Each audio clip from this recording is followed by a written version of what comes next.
it's definitely a story of God's grace and mercy for our life, just because of where we got to. I mean, there was plenty of times when we shouldn't be alive.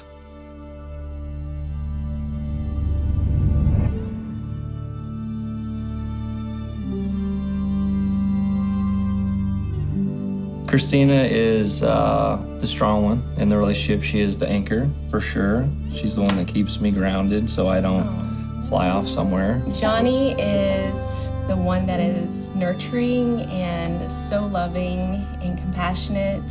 He has a love for people that I have never seen before.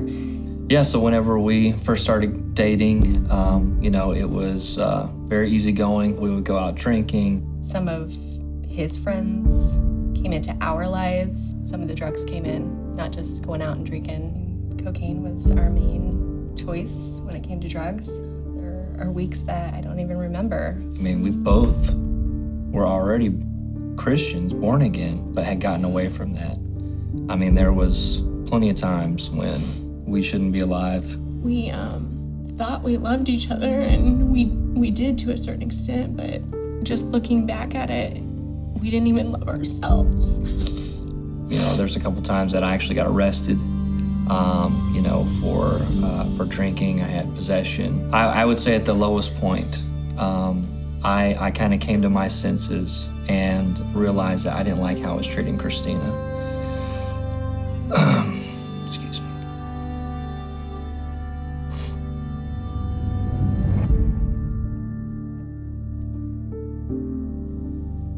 So, she's not a quitter. After we got married, our marriage for the first 2 years was not good. We fought constantly. I guess the breaking point for us was one day we had been fighting, and Jonathan was sitting on the couch, and he just looked at me and said, I'm done with this. I want a divorce. Like, it was hopeless for sure. Like, I'm not a quitter either, but I feel like if you're gonna fight a losing battle, why fight it? Just move on. You get to a choice and a path, and you go this way with Christ, or you go this way with friends that will take you down the wrong path. And I chose the wrong path. And as you get further and further away, from that relationship, you're not listening for it. You're not listening for his voice. I knew that we had to make a change. I reached out to my best friend, who at the time was here in Canton. She really was supportive and said, hey, why don't you guys come up here and visit? I would say we were desperate to get back in a relationship with Christ. Yeah.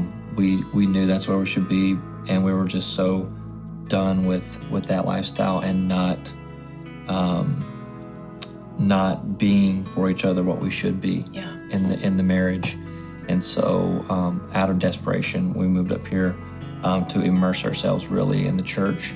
Our relationship completely turned around. I stepped into that role of the leader, spiritual leader of the house, and she stepped into her role, and it was really awesome to experience that. Yeah, we saw an instantaneous change. That was like something we hadn't felt in a long time. This actually might work out. We might actually have a great life. I look at those kids and I'm like, I can't believe we have 2 kids. Yeah, it's true. Isn't it so crazy? Yeah, it's It's pretty crazy. Like, just having our kids is a testimony to his faithfulness, you know?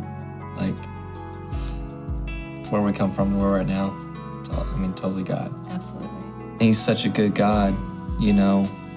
Whenever you get so far away from him and you feel like you'll never get back there and you're not even worthy to come back, you know? I feel like my story personally is the true prodigal son story, you know, to where you're just away and then, you know, and then all of a sudden you're like, oh yeah, we have a Heavenly Father that I could go back to, right? And so, you know, whenever you do that, whenever I did it, and I felt his embrace. Like, it doesn't matter if you're 1,000 feet away from him or 1,000 miles away from him. As soon as you turn around, He's there, and he wants you to come back. Like, he comes running towards you.